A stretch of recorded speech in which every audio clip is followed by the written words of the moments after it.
Assalamualaikum warahmatullahi wabarakatuh. Hello, my name is Riani. Today I will practice my English with reading an article that I like. The topic is about feminism. I really like this topic because it's so popular this day. People talk about that. So many influencers talking about that too. Especially, it felt interesting when Muslim women, talking about feminism because, as I believe, we as a Muslim doesn't need feminism. Why? Because for me Islam is already complete, firm, perfect. So it doesn't need another paradigm, another ideology. So yeah, that's why I interesting in feminism topic. This is the topic that I chose. The writer is Sister Zara Faris. She's from UK. So let's try to read this article while practicing my pronunciation in English. The title is Do Women Need Feminism? The start. It is claimed that women need feminism because there are women who suffer for injustice. But this is ignores that nearly all human beings will suffer injustice at some point in their life at the hands of other men or women. And justice for only one group of society to the exclusion of another is like a bird with only one wings. It is just doesn't fly.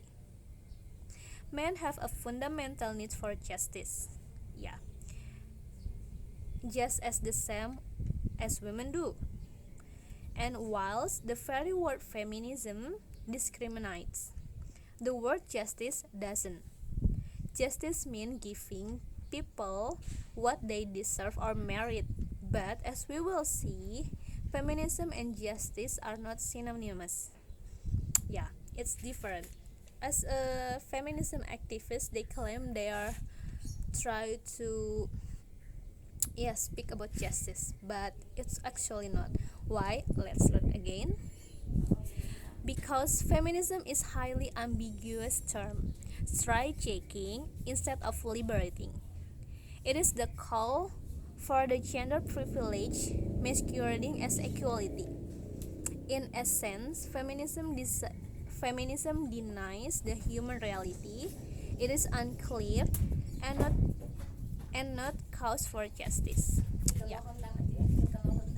And then next, to begin, feminism advocates the women have traditionally been dehumanized by a male-dominated society. Yes. And next, which they call patriarchy. And that has always been better to be men. But this one-sided claim snub the privilege that women have often enjoyed simply for being women. Yeah, I enjoy that. As a woman, I always feel special. We as a woman have more privilege. The example is when we go to the public transportation, there always been a special chair for women, but there is no special chair for men. It's more than equal, I think. It's called special.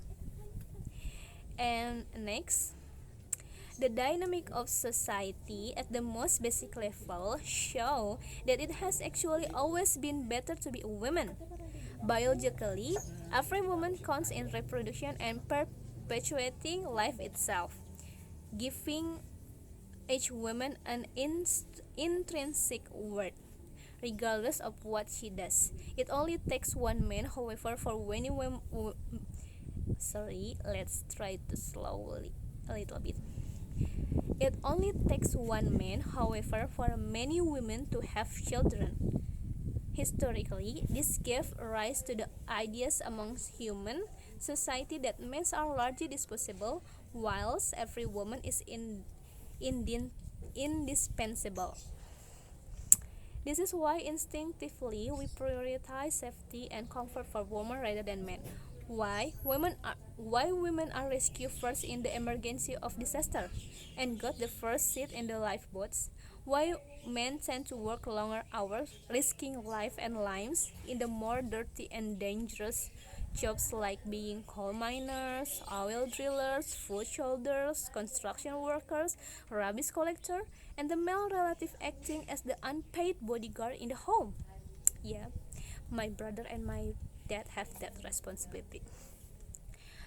Next, to quote one activist, women are humans beings whilst men are humans doings.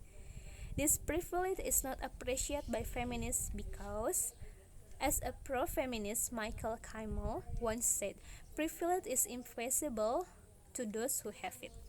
So it's not the half of the article, but it's already have the strong point. We as logically think it's clear that we don't need feminism. So for the next article, I will record in the next video. Thank you for the first video. See you.